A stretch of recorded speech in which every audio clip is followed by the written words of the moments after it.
Good morning student. आज हम निबंध लेखन का अध्ययन करेंगे। इसमें हमें पहला निबंध पढ़ना है, वृक्षाणाम महत्वम।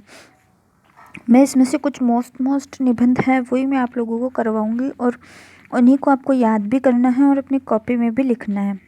तो मैं यहाँ पे आपको 7-8 लाइन का एक निबंध बताऊंगी, लेकिन इनमें से कम आपको 10 लाइनें याद करनी है। जो आपको ईजी लगती है वो 10 लाइनें आप याद कर लेना। मैं इसमें 7-8 लाइनें आपको पढ़ के सुना रही हूँ। वृक्षा भूमि उद्भवती। वृक्षा भूमि पर, वृक्ष जो है वो भूमि पर उगते हैं। वृक्षा अपि मनुष्याम इव भुक्त्वा पीत्वा च जीवन्ति। वृक्ष को भी मनुष्य की जैसे ही भूख और प्यास लगती है और वह भी वैसे ही जीवन जीते हैं। मूलानि वृक्षाणि मुख्यानि भवति। जो वृक्ष है मूल रूप से उनकी जो जड़ें होती हैं, ते पादपे जलम पीबन्ति अतएव पादपा कथयन्ति। वह पैरों से जल को पीते हैं, इसीलिए उनको पादप कहा जाता है। पैरों से मतलब वो अपनी जड़ों के द्वारा जल को ग्रहण करते हैं, इसलिए उनको क्या कहते हैं? पादप कहते हैं। तेषा मूलानि भूमितः रसः गृहीत्वा सर्वेषु अवयवेषु नयति। उनकी जो जड़ें हैं उनके द्वारा ही वह सभी प्रकार के रस को ग्रहण करते हैं। तेन ते प्रवर्धे पुष्पाणि फलन्ति। और उसी के द्वारा ही वह सब कुछ लेकर के हमें क्या वृद्धि को प्राप्त होते हैं और फूल फल देते हैं। वृक्ष अपि वर्षा शीत तापे प्रभाविता भवति। वृक्ष भी जो है वह सर्दी और गर्मी से प्रभावित होते हैं। वृक्ष भी जो है वह बारिश, सर्दी, धूप, प्यास से प्रभावित होते हैं। ते अपि सुखानि दुखानि च अनुभवति। उनको भी सुख और दुख का अनुभव होता है। तेषु अपि प्राण भवति। उनमें भी प्राण होते हैं। अतएव ते प्राणिन इव जयन्ति। इसीलिए उनको प्राणी के समान माना जाता है, वह प्राणी के समान जीते हैं। वर्धयते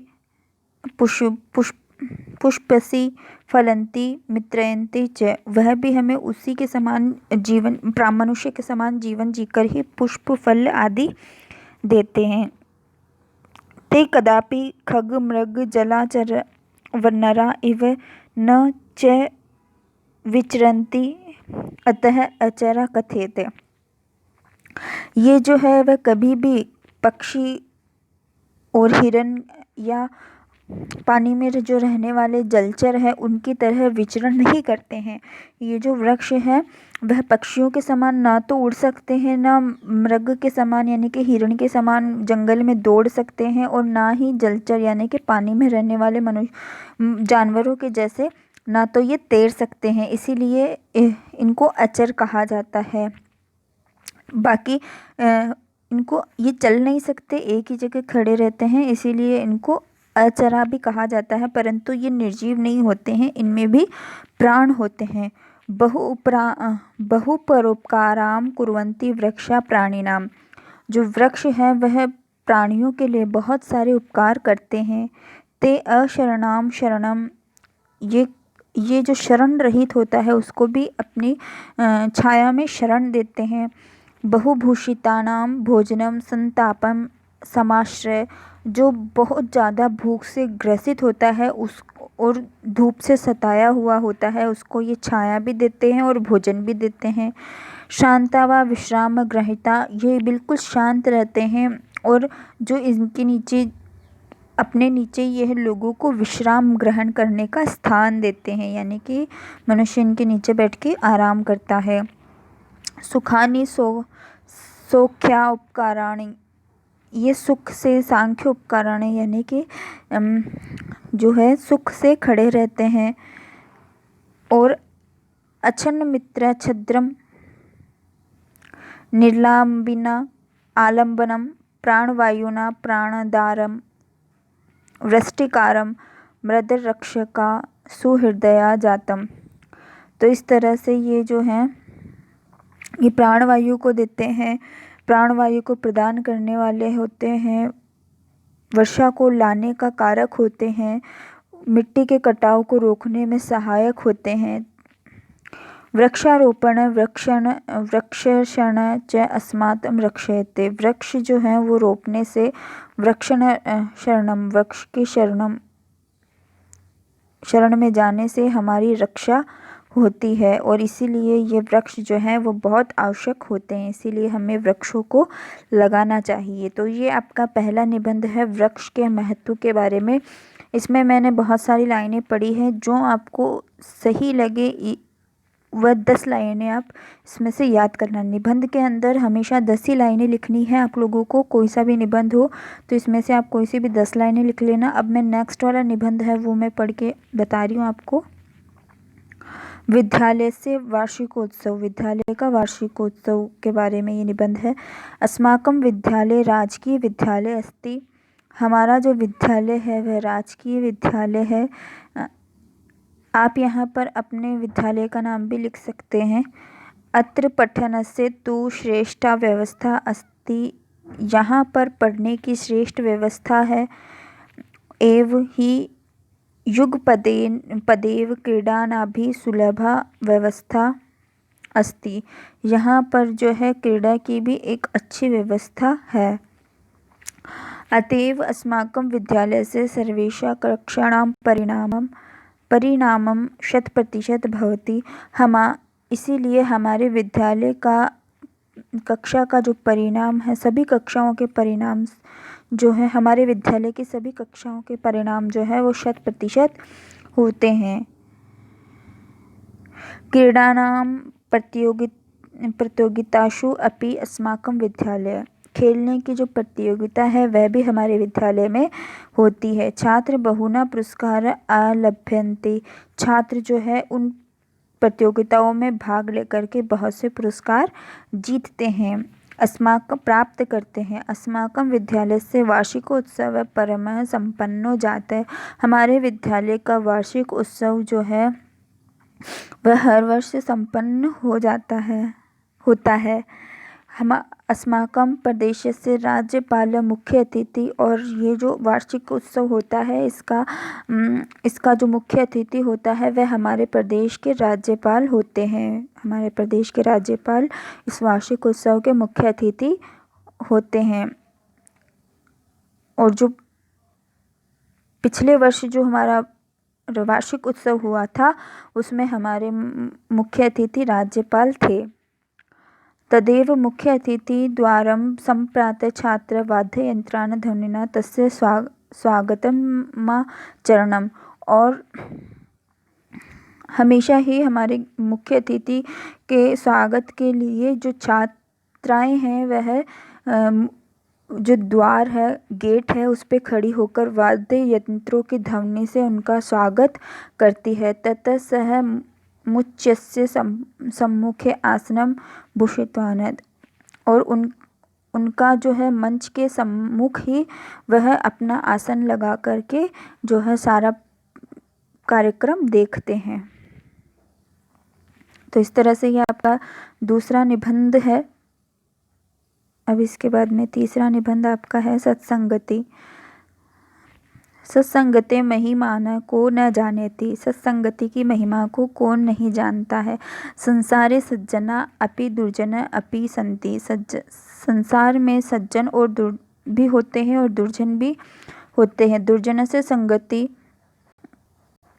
कोड़पि कर्तुम न इच्छति। दुर्जन की संगति कोई भी नहीं करता है। अपरम च संगति विना मानवस्य जीवनम एव दुर्जीवन भवति।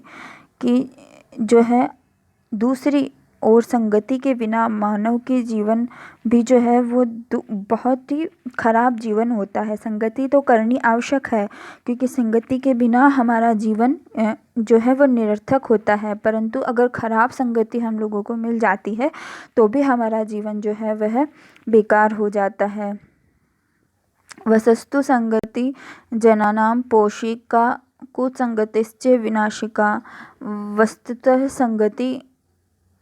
सत्संगति से ही जो है जनानाम यानी कि जो लोग है वह पोषिका यानी कि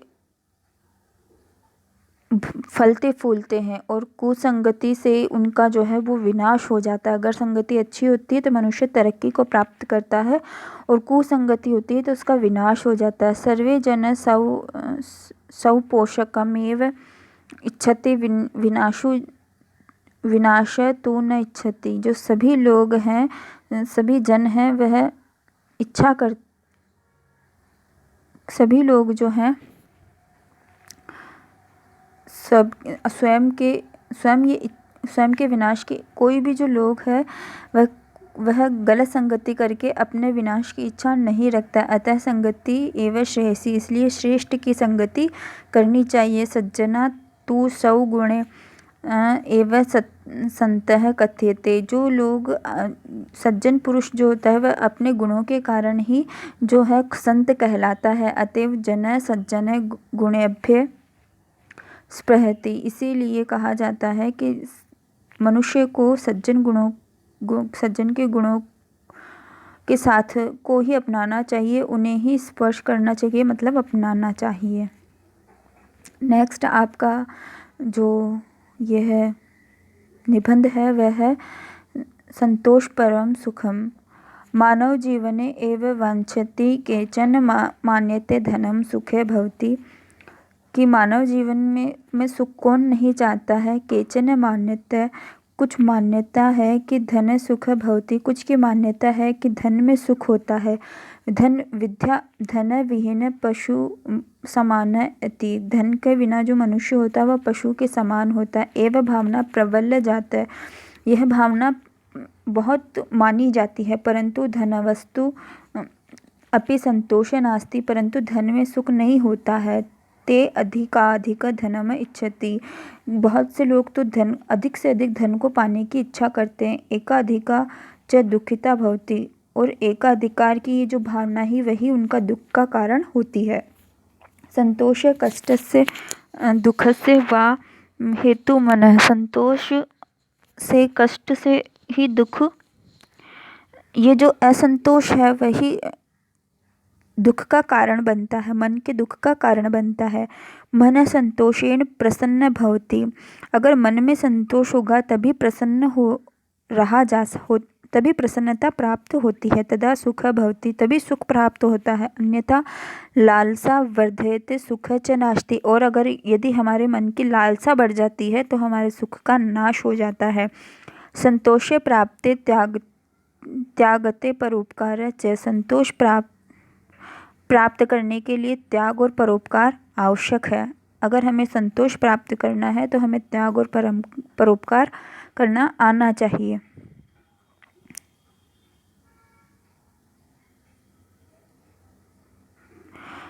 यदा धन बुद्धि अन्यस्य कृते उपयुज्यते तदा आनंद भवति।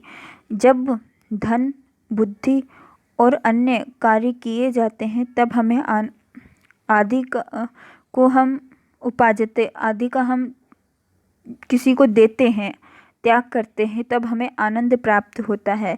सहायता प्रवृत्ति अस्माकं जीवने अंग भवते, किसी की सहायता करने की जो प्रवृत्ति है वह हमारे जीवन में को जो है आनंद प्रदान करती है। अस्माकं व्यवहार प्रीतिपूर्ण भवते, इससे हमारा व्यवहार जो है वह प्रेम पूर्ण होता है। तदा मन संतुष्ट भवति, और हमारा जो मन है वह संतुष्ट होता है। मनसि च परितुष्टते, और हमारा मन जो है वह भी शांत रहता है। जीवन भवति सुखमय आनंदपूर्ण भवति, और हमारा जो जीवन है वह सुखमय होता है और आनंद से भरा हुआ होता है।